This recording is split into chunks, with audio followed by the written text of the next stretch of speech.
I get a knock at the door and hear two guys in a suit. I'm from the FBI. The first thing I have to say is, what took you guys so long? I told them the truth. I was going to make my own IED, and I was going to set across the Islamic Center over in a bank's parking lot, and I was going to dial it in and just watch the show. Growing up, I saw a movie, and it was Rambo. Rambo was tough, respected. He had intestinal fortitude. I said, that's what I want to do. I went off and joined the Marine Corps. I wanted the action. The first time I got shot at, I remember looking at my watch and I says, man, this time last year I was in English class. I fought several times in the Middle East, Desert Shield, Desert Storm, South America, Philippines, Somalia. I think the worst things that I have seen is dead children. I had to suck it up. I had to be there for my guys. Each one of those teardrops stands for a confirmed kill. I stopped adding after 26. Where I was taught, Marine Corps, just own it and then let it go. But there comes a time when there's too much of that and you can't turn it off anymore. I want you to give me a window into your state of mind at that time.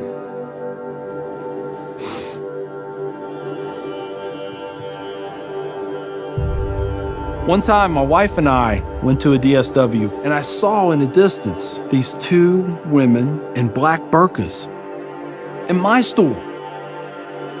I cried as I prayed for enough strength to go over there and break both their necks. I was just angry. I was just full of hate, and it just fed off itself. At that point, I was drinking a half-gallon of vodka every 2 days.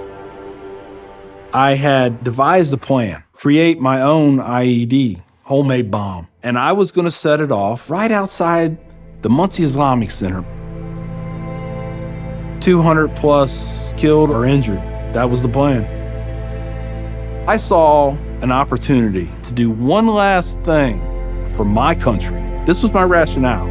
I knew I would end up in a federal prison with a needle in my arm. I didn't care. My hatred of Islam, it was the only thing that was keeping me alive.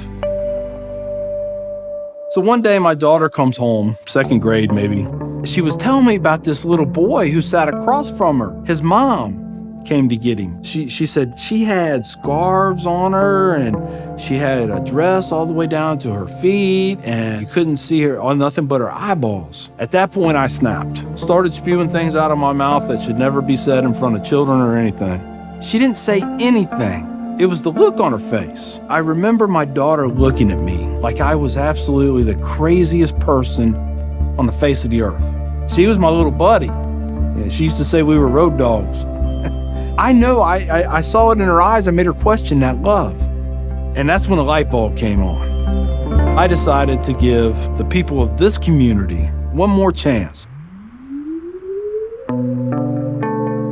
So I went to the Islamic Center, see a gentleman in the shoe room taking off his shoes. He looks at me and he smiles. He said, "Can I help you?" And I said, "Yeah, I want you to teach me about Islam." So he went and he gave me a Quran. "Read this. Come back when you have questions." So I did. And I would see things in the book. I'd be like, there it is. I got them right there. Explain that to me. And they would. This was a kind of awakening.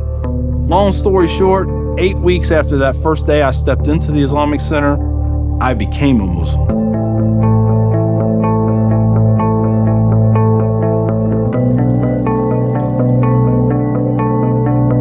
I'm a Muslim, a veteran, and a proud American. I had learned that I was completely wrong about everything that I felt. You know, Judaism had a message, Christianity had a message, Islam had a message. Funny thing is, though, it was the same message. It was about peace, and it was about love. Please join me in welcoming Mr. McKinney. My big thing is now to stop the hate. Nothing good has ever come out of hatred. I've done too many things. I've hurt a lot of people. I have to live with that. But if I can stop somebody else on the path of non-forgiveness, I won.